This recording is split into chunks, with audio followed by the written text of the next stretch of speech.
Hello बच्चों, कैसे हैं आप सभी। उम्मीद है आप सभी स्वस्थ होंगे और आपने हिंदी में अभी तक का अपना सारा वर्क कंप्लीट कर लिया होगा। बच्चों, आज हम एक नया टॉपिक शुरू करने जा रहे हैं जिसका नाम है पत्र लेखन। पत्र लेखन क्या होता है? शब्द से ही समझ में आ रहा है। पत्र माने होता है पत्र और लेखन मतलब लिखने की कला। बच्चों, पत्र लिखना भी एक कला है और ये पत्र लेखन हम तभी लिख सकते हैं या पत्र लिखना हम तभी सीख सकते हैं जब हमें पत्र के विषय में मालूम हो, उसके नियम मालूम हो, उसके प्रकार मालूम हो और किन किन बातों को ध्यान रखना चाहिए ये मालूम हो, तो हम पत्र बहुत ही अच्छे से लिख सकते हैं। तो चलिए शुरू करते हैं आज का टॉपिक, पत्र लेखन। बच्चों, पत्र प्राचीन काल से ही हमारे भावों को, हमारे संदेशों को एक दूसरे तक पहुंचाने के लिए आदान प्रदान का एक मुख्य साधन रहा है। पत्र दो प्रकार के होते हैं। पत्र के प्रकार, पत्र दो प्रकार के होते हैं। एक होता है औपचारिक पत्र, दूसरा होता है अनौपचारिक पत्र। पहला कौन सा बच्चों?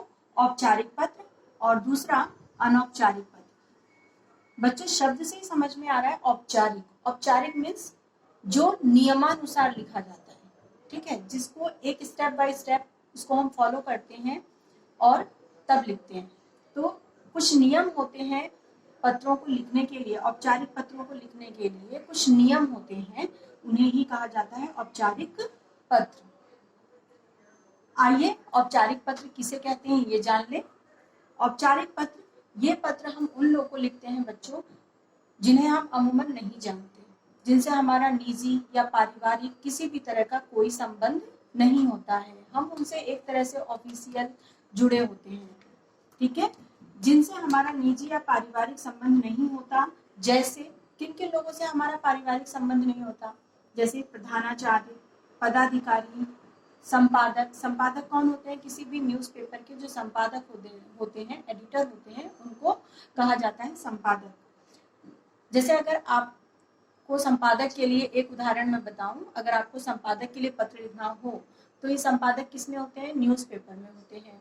उदाहरण के तौर पे यदि आपको दैनिक भास्कर न्यूज़ में एक खबर छपवानी हो तो वो हम किसके नाम से लिखेंगे? संपादक के नाम से। संपादक। केवल ऐसे पत्र जो होते हैं बच्चों, औपचारिक पत्र जो होते हैं, उसमें केवल पद के नाम आते हैं, उस पर्टिकुलर व्यक्ति का नाम नहीं आता, ठीक है।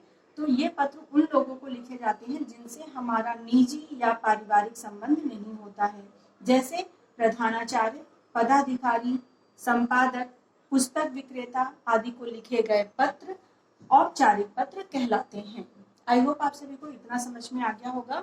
अगले वीडियो में मैं आपको औपचारिक पत्र के नियम बताऊंगी।